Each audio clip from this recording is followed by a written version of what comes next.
Campbelltown, we are lucky to have our very own Paralympian, Isabella Vincent, who at just 15 years old was the youngest member of the Australian Paralympic team to represent our country in swimming at the Tokyo Paralympic Games in 2021. Izzy did Australia proud, bringing home silver and bronze medals. Congratulations, Izzy. Thank you. And tell us about winning the medals. So these are my medals here. I got silver in the freestyle 4x100 relay, 34 points, and bronze in the 34.4x100 medley relay. So this one I swam second in. It was my second race, I think, of the games. It was, I thought I'd be super nervous, but I think having the team there in the crowd definitely calmed down my nerves. But it was super exciting watching them all swim, and cheering each other on was super awesome. Like, the atmosphere is amazing. And then for this one I swam last, which was really nerve-wracking. So before getting in the pool I was like, oh my gosh, like what if I stuff it up, like I'm the last swimmer, what if I DQ us, because you can jump in early. But yeah, I had someone next to me that I could pace myself off of, so that was really helpful. And then I touched the wall and I held hands with all the girls, which was it was a really amazing experience. Like it was such a special thing, and I looked up into a crowd, I could see the Australian team, and I was holding all the girls' hands when I was like drowning in the pool. They were holding me up. But yeah, it was super awesome, and they're really nice medals, I think, too. So they are really very lovely, and they're very, very heavy. Yeah, they are, and they're made from recycled electronics donated by people of Japan.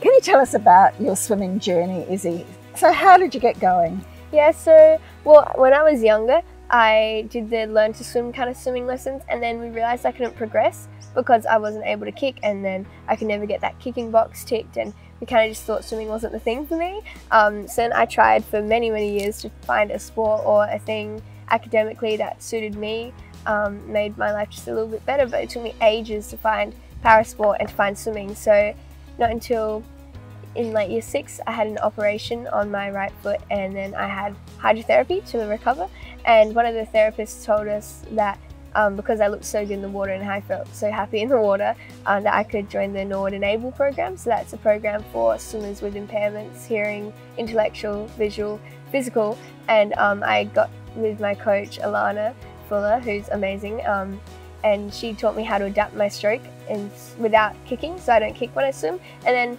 about 5 or 6 months after that I went to Nationals in Sydney that year. So when I got to Nationals I met even more people in the swimming community, and I just wanted to stay in it because I think even though it's an individual sport, it feels almost like a team sport. Everyone's so supportive and nice, especially in the para community. So yeah, it was just something I wanted to stick with instantly. So that's really good.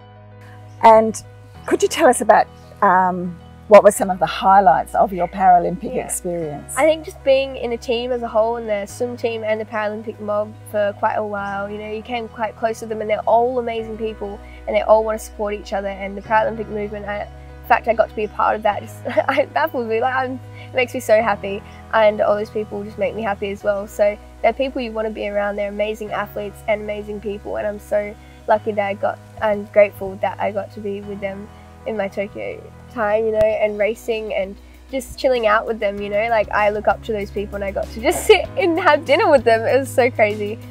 That's really fabulous. And what advice do you have for other young people who have got big dreams and would like to do something magnificent in their life? I think sometimes it can be really hard to stay motivated throughout different times of year, whether it's in season or out of season training and stuff, or whether it's even academically.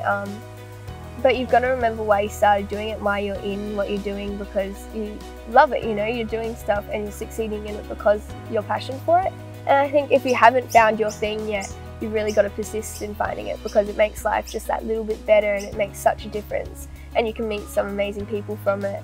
And it took me ages to find swimming, but I'm really happy I did. So I really encourage people to go out there and find their thing. So yeah, keep on trying. Yeah. And what is next for your handle? Is Izzy Superfish? Yes, it is. My Instagram it started off as a joke. I didn't think I would get this far or this fast. So yeah, my Instagram handle is Izzy Superfish. And I think I want to try out for Commonwealth Games this year. So I'm training towards that at the moment.